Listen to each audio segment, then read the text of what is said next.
اس cash boy کے بقول شریف group کے ہیڈ آفس میں کیش آتا تھا، جس کو بینک میں لے جانا،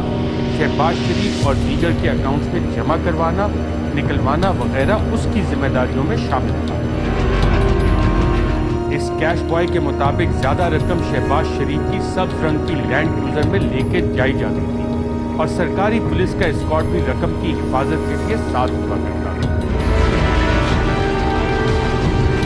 کیش بوائے کے مطابق یہ کیش کس چیز سے متعلق تھا، کہاں سے آتا تھا اور کیوں آتا تھا، اس کا علم کسی کیش بوائے کو نہ تھا۔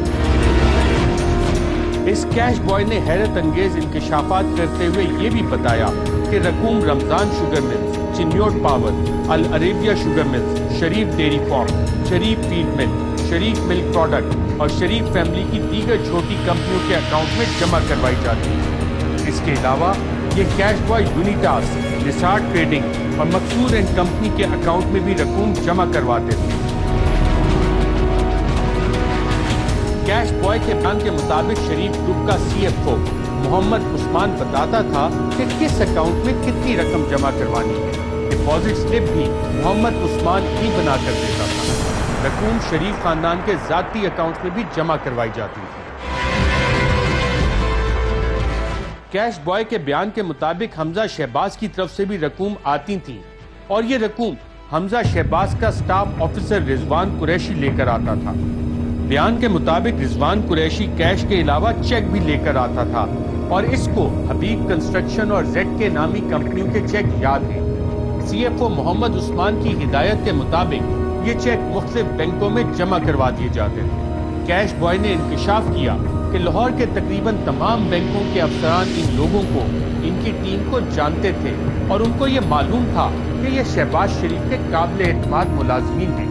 جو بینک ان رقوم کی ترسیل کے لیے استعمال کیے گئے، ان میں حبیب بینک، بینک الفلاح، سلک بینک، سندھ بینک، میزان بینک شامل ہیں، جبکہ شریف خاندان کے ذاتی اکاؤنٹ جن میں رقوم جمع کرواتے رہے وہ حبیب بینک میں ہیں۔ اس کیش بوائے نے یہ بھی انکشاف کیا کہ غیر ملکی دوروں کے لیے اس کیش کو ڈالرز اور پاؤنڈز میں تبدیل کروا کر سلیمان شہباز کے گھر 96H ماڈل ٹاؤن میں بھجوایا جاتا تھا۔